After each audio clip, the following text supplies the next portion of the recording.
Chronique de la vie ordinaire avec la compagnie Vianova, d'après Moulin à parole d'Alan Bennett. La main de Dieu, Hélène Catrice. Jamais de tableau, c'est un principe. J'en connais trop qui s'y sont brûlés les doigts. Une femme entre ce matin et commence avec toute une histoire, farfouille dans un sac en plastique, en disant qu'elle a quelque chose qui pourrait m'intéresser, que c'était dans son grenier, etc., etc. Le boniment classique.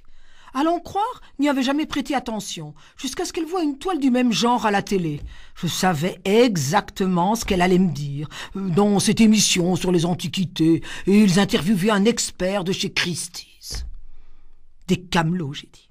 Pardon, elle a dit. Ben oui, j'ai dit. Sotheby's, Christie's, tout ça c'est camelot et compagnie. Beau parleur, costume chic, ongles impeccables, camelot de gamme si vous voulez, mais camelot quand même. Ça se peut, il a dit, mais il parlait de 2000 livres. Il l'a facile, j'ai dit.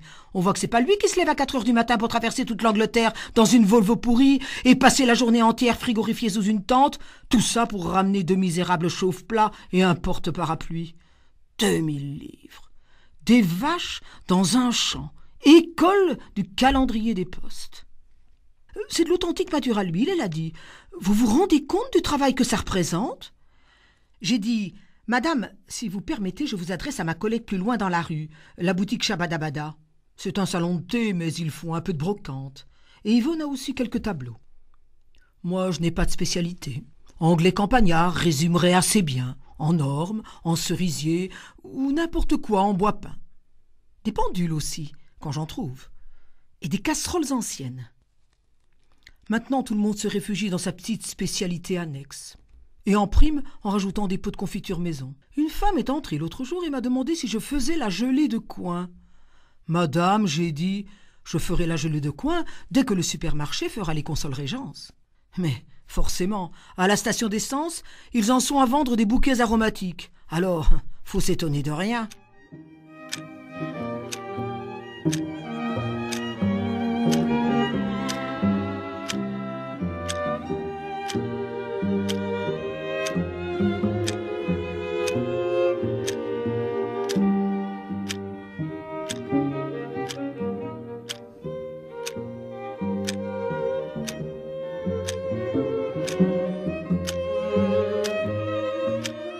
Je pense à Eugène. Bon Dieu, j'ai quand même pas englouti toute ma pension dans cette boutique pour finir vendeur de cornichons. Pendant la guerre, il était démineur. C'est pour ça qu'au début, on s'était lancé dans les horloges. Sauf qu'à l'époque, des horloges, on en trouvait. On trouvait tout d'ailleurs. Des meubles, de la poterie, on trouvait de la marchandise. Si on avait l'œil et gelé, on n'avait que l'embarras du choix. Plus maintenant. Maintenant, bien joli de prendre ce qu'on trouve. Et l'argent, l'argent, l'argent. Si vous avez l'amour des belles choses, qui est la raison pour laquelle j'ai commencé ce métier, à chaque fois ça vous serre le cœur. Et puis tout le monde est expert maintenant. Ils connaissent toutes les astuces. Vous voyez qu'une chose leur a tapé dans l'œil, et ils vont faire mine de vous parler d'une autre. Ils vous posent des questions d'un ton vague, l'air pas intéressé du tout. Et tout d'un coup, au fait, la petite chose là, c'est combien? C'est la plus vieille ruse du monde. Et ils espèrent vous attraper. Ils ont appris tout ça en regardant la télévision. Moi, cet appareil, j'en veux pas. J'aimerais bien me défaire de cette table de réfectoire. Une occasion en or quand je l'ai achetée. Mais ça fait 1 an qu'elle est là et pas d'amateur en vue. Le plateau est beau. C'est de l'orme. Tiens, c'est la vieille mademoiselle Ventrice qui jette un coup d'œil. Je lui ai acheté 2 assiettes Krone Derby une fois pour lui faire plaisir. Une des 2 était ébréchée. Elle a l'air bien frêle, la pauvre. Elle s'en va. Belle broche à camée.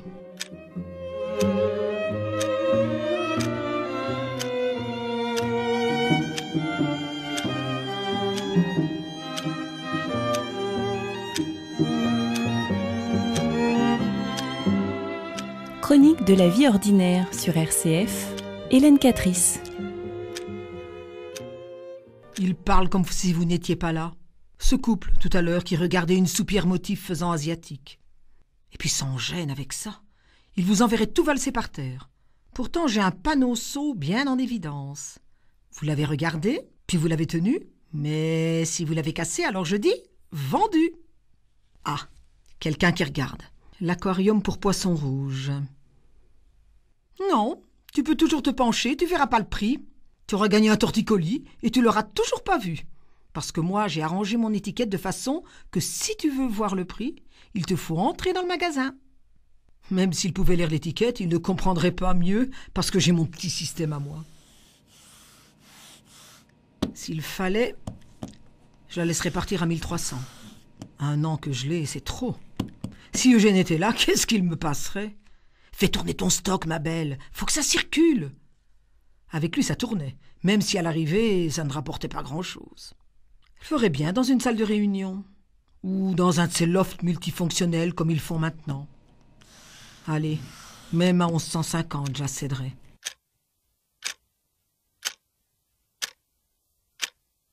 Ça fait quelque temps que je ne vois plus mademoiselle Ventris. Alors je me suis dit, tu vas lui faire une petite visite, histoire de prendre de ses nouvelles. Elle habite une de ces maisons à double fronton de la ville haute, avec lucarne en éventail au-dessus de l'entrée, et superbe marteau de porte. Une main tenant une boule, qui est au bas mot 1820, bien que j'aurais dit que la maison soit victorienne. Sauf qu'évidemment, ils ont mis un crépi, ce qui peut cacher n'importe quoi.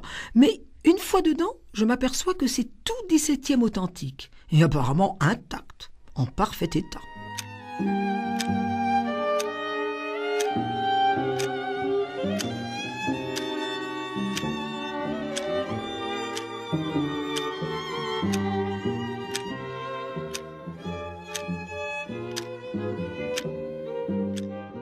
J'avais vu juste, elle n'est pas bien.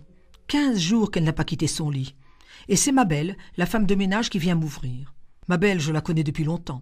Elle venait au magasin de loin en loin pour m'apporter des objets dépareillés, des petites choses. Un huilier en argent, une broche de jet, des petites cuillères et je ne sais quoi encore. Des articles pour lesquels j'ai tout de suite trouvé preneur. Ça lui venait de Newcastle, apparemment, où elle avait dû mettre sa vieille tante à l'hospice. Bref, ma belle me fait monter pour voir mademoiselle Ventris qui m'explique qu'on lui a fait tous les examens possibles et imaginables et qu'ils ne savent pas ce qu'elle a. Ce qui veut dire en clair qu'ils le savent trop bien. Sa pauvre petite menotte, comme une feuille morte, tragique. Une très jolie table de chevet avec des motifs sculptés. J'aide mademoiselle Ventris avec son plateau repas, mais ça ne passe pas. Elle rend tout.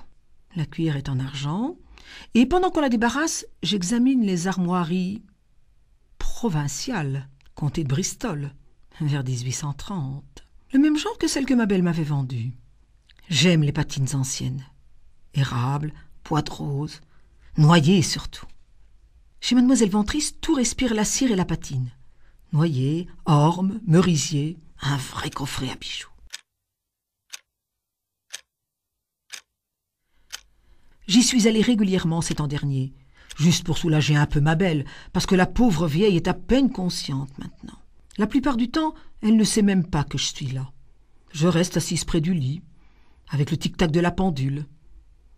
Pendule de carrosse, plaquage en écaille, cannelé, milieu 18e. Ça m'a rappelé Eugène. Bel objet. Partout où je pose mes yeux, il y a quelque chose. Chaque objet est une pièce de musée. Apparemment, ça viendrait de son grand-père qui était fin collectionneur.